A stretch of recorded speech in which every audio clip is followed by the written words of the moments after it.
Hi, this is Jill Badonsky, and this is Season 5, Episode 3 of A Muse's Daydream, the reality version. We continue on this journey of misguided creative adventures you may not want to try at home. ADHD has its hazards, but stay tuned. It also has its advantages.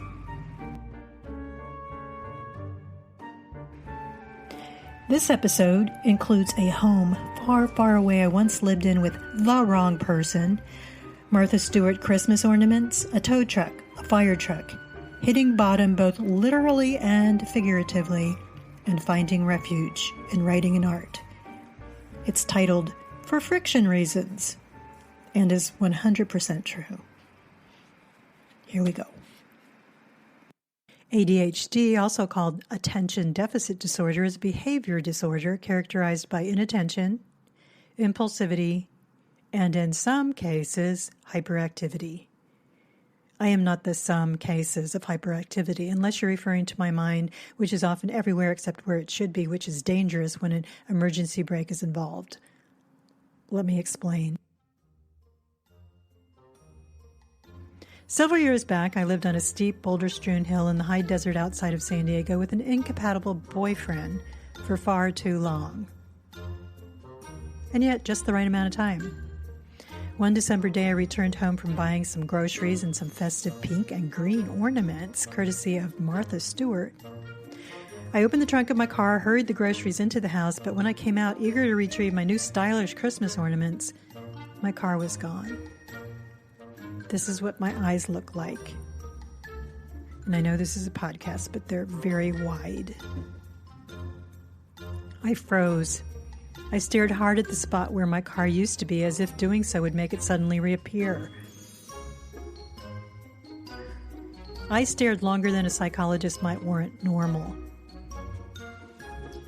My state of shock teamed up with my imagination and constructed the following implausible stories. Number 1, somebody stole my car. Number 2, I parked it at the bottom of the driveway and I forgot. Number 3, it'll be back in a minute. It was not back in a minute, an hour, or a hope. I literally had to force myself to look down the steep concrete driveway because a sickening dread pressed heavy on my chest. I didn't hear any screaming, a good sign. I didn't hear a crash. That's weird. I spotted it. Just to the right of the driveway, my car was perched halfway up one of the boulders in the front yard. Strangely, there was no damage to the car or the ornaments, but more importantly, no one had been in the path of my runaway car. There were kids on that block. An older couple lived across the street. It could have been horrific. That I was relieved was a colossal understatement. The artist part of my brain briefly admired composition of red car climbing beige boulder with scattered pink and green ornaments. That moment was quickly replaced by the decomposition of embarrassment, sadness, and shame.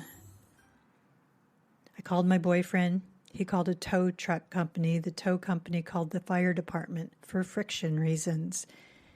If the car scraped against the boulder, it could cause a fire. 2 members of the fire department and 1 man from the tow company arrived, all chuckled in disbelief. That's the truth. Ha ha. They had the car carefully towed back to the driveway and waved goodbye. I wanted to hide. This was my wake-up call. I would be more mindful from now on, so nothing like that would ever happen again. I am grateful for this momentous turning point in my life, I announced to the Christmas tree as I hung the ornamental survivors of Runaway Car 2005. I released a sigh of release in this new chapter called Paying More Attention So I Don't Kill People. I wish that's what happened, but it's not. I didn't kill anyone. But 2 months later, I came out of the house and my car was gone again. What's the matter with you? I forgot to secure the emergency brake a second time. Again, thankfully, it rolled in the front yard, but this time it didn't land on the boulder. It crashed into the boulder and totaled itself. I don't blame it. I didn't listen enough the first time. Tell you the truth, I was totaled too. I was drowning in self-loathing. I wish some nice person would throw me a life preserver and make it okay. My boyfriend treated me like I was an imbecile. I should have had myself towed someplace else for friction reasons. I did not catch fire, but I felt like an imbecile and went inside to hide under the covers and cry.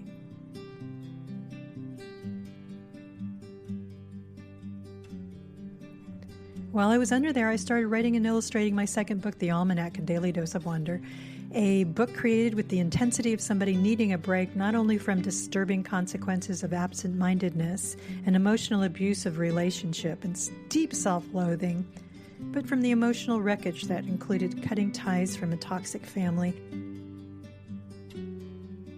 and not understanding why it seemed like I was messing up in every aspect of my life.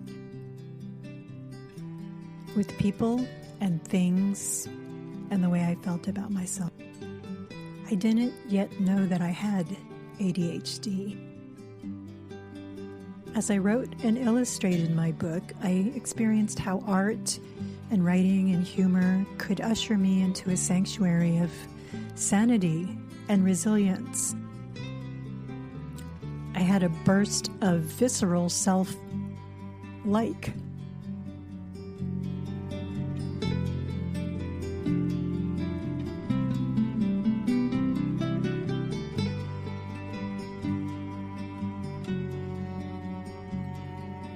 My illustrations were imprecise, reckless, and inconsistent because so was I.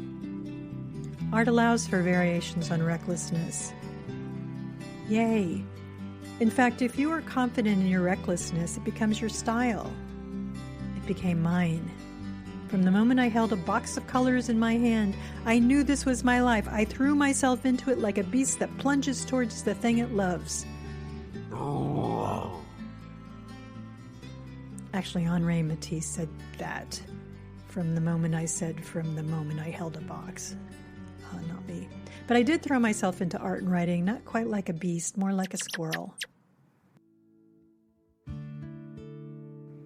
Still compromised in other areas of paying attention, but the concentration gleaned from writing and art drifted over to paying attention to important things in life, like the taste of watermelon in the summer. How music is like medicine. And turning off the burners in the kitchen. Writing and art became a reason to believe in myself. Finding a reason to believe in yourself can be a lifesaver, I assure you. It was for me.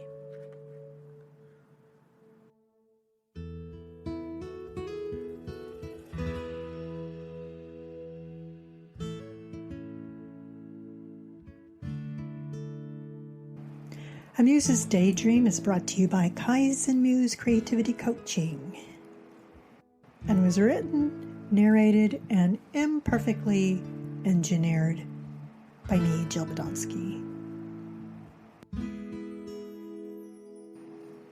Thanks for listening.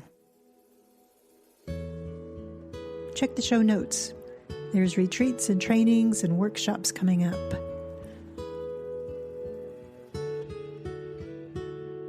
And please don't text while driving.